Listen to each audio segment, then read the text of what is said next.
Medical science और अटूट आस्था, इन दोनों की सीमाएं आखिर कहाँ मिलती हैं? आज हम प्रेमानंद जी महाराज की एक ऐसी अविश्वसनीय कहानी को समझने की कोशिश करेंगे। एक ऐसा रहस्य जो डॉक्टरों और भक्तों दोनों को ही हैरान कर देता है। सवाल सुनने में बहुत सीधा है, लेकिन इसका जवाब दिमाग को घुमा देता है।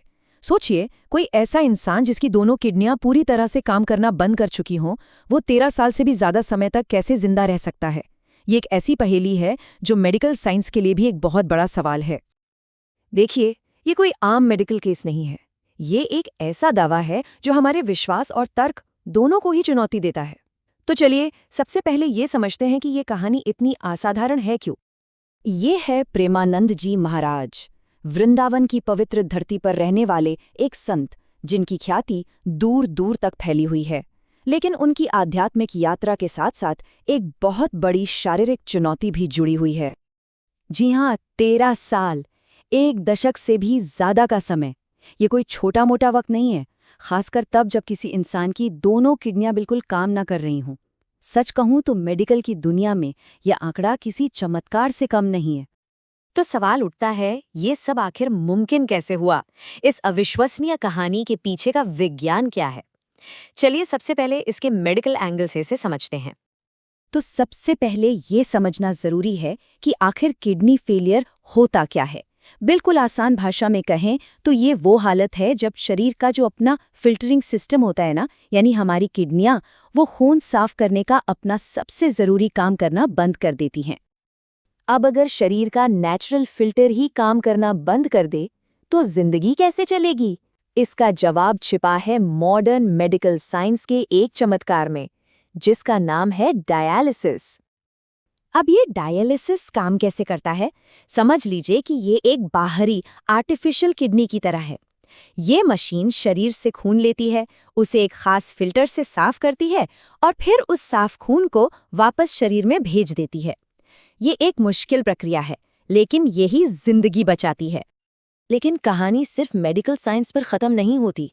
इसमें एक और बहुत बड़ा पहलू जुड़ा हुआ है जो इस सफर को सच में असाधारण बनाता है, और वो है उनकी अटूट आध्यात्मिक शक्ति। महाराज जी का ये एक वाक्य उनकी पूरी सोच को बयां करता है। उनका मानना है कि शरीर तो एक दिन खत्म हो जाएगा, लेकिन आत्मा हमेशा रहती है। उनके लिए जिंदगी का असली मतलब ईश्वर की सेवा और भक्ति है, शरीर की तकलीफें नहीं। और यही सोच उन्हें वो हिम्मत देती है जिसकी कोई हद नहीं। तो ये मानसिक ताकत आती कहाँ से है? ये आती है उनके बहुत ही कठोर दिनचर्या से। वो हर रात सत्संग करते हैं, हर पल हर सांस में ईश्वर को याद करते हैं और हमेशा सेवा के लिए तैयार रहते हैं। यही साधना उन्हें वो विल पावर देती है जिससे वो डायलिसिस जैसी दर्दनाक प्रक्रिया का हर रोज सामना कर पाते हैं। तो आखिर में सवाल वही है, उनके इतने लंबे जीवन का असली राज क्या है? जवाब किसी एक चीज में नहीं है। जवाब इन दोनों दुनियाओं को, मेडिकल साइंस और अध्यात्म को एक साथ जोड़ने में है। इसे ऐसे समझिए, उनके जीवन के दो मजबूत स्तंभ हैं।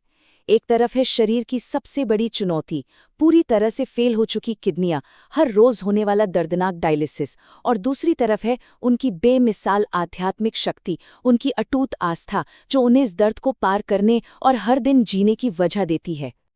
तो असली बात यह है कि उनका अस्तित्व न तो सिर्फ एक मेडिकल चमत्कार है और ना ही सिर्फ आस्था का कोई करिश्मा।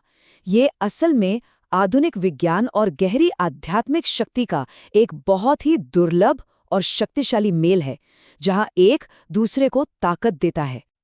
और ये पूरी कहानी हमें एक बहुत गहरे सवाल के साथ छोड़ जाती है कि हमारी शारीरिक क्षमताओं की जो सीमाएं हैं और हमारी मानसिक और आध्यात्मिक इच्छा शक्ति की जो ताकत है, उनके बीच का असली रिश्ता आखिर है क्या?